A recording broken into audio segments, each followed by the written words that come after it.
Merhabalar. Evinizde bir hava temizleyici var, değil mi? Peki ondan gerçekten tam verim oluyor musunuz? Gelin bu bölümde cihazınızdan en iyi şekilde nasıl faydalanacağınızı ve o soluduğunuz havayı nasıl gerçekten temizleyeceğinizi görelim. Hadi başlayalım. Şimdi size çok basit bir soru. Şu an oturduğunuz odadaki havanın, hani o soluduğunuz havanın gerçekten temiz olduğundan emin misiniz? Çünkü biliyorsunuz bazen en büyük tehlikeler tam da o göremediklerimiz oluyor. Belki hiç aklımıza gelmiyor ama mutfakta pişen o güzel yemekler var ya da hobilerimiz, hatta ofisteki şu yazıcı, hepsi havaya sürekli görünmez kirleticiler salıyor. Ve işin en kötü yanı ne biliyor musunuz? O kirlilik kaynağı gitse bile o minicik parçacıklar saatlerce havada öylece asılı kalabiliyor. Tabii çoğumuzun bu soruna bulduğu çözüm belli. Bir tane hava temizleyici almak. Ama durun bir dakika. Evde bir cihazın olması, onun işini gerçekten de etkili bir şekilde yaptığı anlamına gelir mi? İşte bütün mesele tam da bu. Şimdi gelin en büyük yanılgılardan birini, şu meşhur verimlilik efsanesini bir çürüteyim. Hepimiz ne düşünüyoruz? Filtresi iyiyse tamamdır. Ama inanın olay bundan çok daha fazlası. Bakın, şunu ayırt etmek çok ama çok önemli. Laboratuvardaki verimlilikle gerçek hayattaki etkinlik aynı şey değil, kesinlikle değil. Laboratuvar verimliliği ne diyor bize? Sadece filtrenin içinden geçen havanın ne kadarını temizlediğini. İyi de bizi asıl ilgilendiren şey o değil ki. Bizi ilgilendiren odanın tamamındaki havanın ne kadarının fiilen temizlendiği. İşte bu örnek durumu mükemmel özetliyor.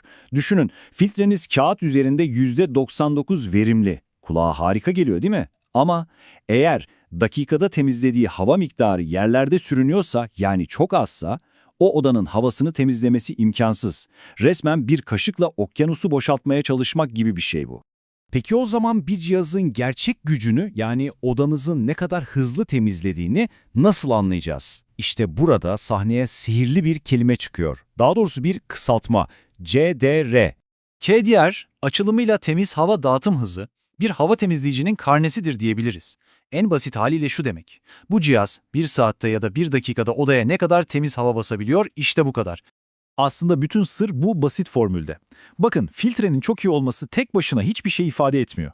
Onu güçlü bir fanla, yani yüksek bir hava akışıyla birleştirmeniz lazım. İşte bu ikisini çarptığınızda elinize o cihazın gerçek performansı, yani KDR değeri geçiyor. Mesela diyelim ki bir cihazın CDR değeri 250 CFM. Bu ne demek? Şöyle düşünün, sanki her dakika odaya 250 fit küplük, taptaze, tertemiz hava ekliyormuşsunuz gibi bir etki yaratıyor. Yani rakam ne kadar yüksekse o kadar güçlü bir temizlik demek. Tabii bu birimler biraz kafa karıştırabilir. Hani bazı cihazlarda CFM yazar, bazılarında metreküp bölü saat. Hiç sorun değil. Bakın, bu tabloda basit bir karşılaştırma var. Böylece iki birim arasında kolayca gidip gelebilirsiniz. Tamam, teoriyi anladık. Rakamlar, formüller hepsi cepte. Şimdi gelelim işin en önemli pratik kısmına. O cihazı aldık, kutusundan çıkardık. Peki en iyi sonuç için odanın neresine koyacağız? Kural aslında çok basit. Eğer odada belli bir kirlilik kaynağı varsa, mesela o yazıcı, cihazın hava emdiği kısmı hemen onun yanına koyun. Yok, genel bir temizlik yapıyorsanız, o zaman temiz havanın çıktığı yeri direkt kendinize, yani nefes aldığınız yere çevirin. Ve tabii ki etrafını ferah bırakın. Duvarlara, mobilyalara yapıştırmayın ki hava rahatça dolaşabilsin. Ve işte size altın değerinde bir ipucu. Hava temizleyici çalışırken lütfen kapıları ve pencereleri kapalı tutun. Neden mi?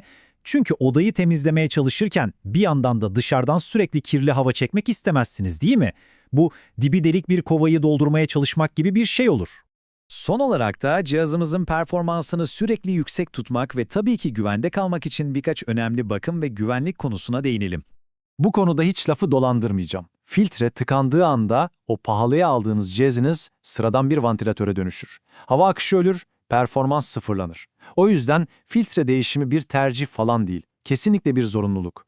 Peki o filtreyi nasıl güvenli değiştireceğiz? Bakın, şunu unutmayın, o eski filtre odanızdan topladığı bütün o pisliğin, tozun, mikrobun bir deposu.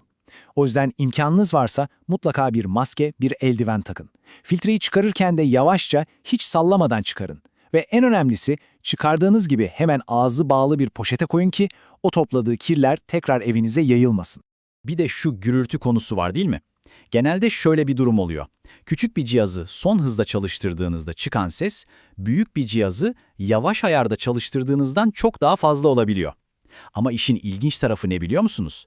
O büyük cihaz yavaş ve sessiz çalışırken bile küçük olandan daha fazla havayı temizliyor olabilir. Yani bu sessizlik ve performans dengesini kurmak size kalmış. İşte gördünüz, bir hava temizleyicisi aslında sadece bir kutu ve filtreden çok daha fazlası. Artık işin sırlarını biliyorsunuz. Elinizdeki bu bilgilerle sadece bir düğmeye basıp beklemek yerine bilinçli bir şekilde hareket edip gerçekten etkili bir sonuç alabilirsiniz. Öyleyse sorun şu, evinizdeki havayı baştan yaratmaya, onu gerçekten dönüştürmeye hazır mısınız?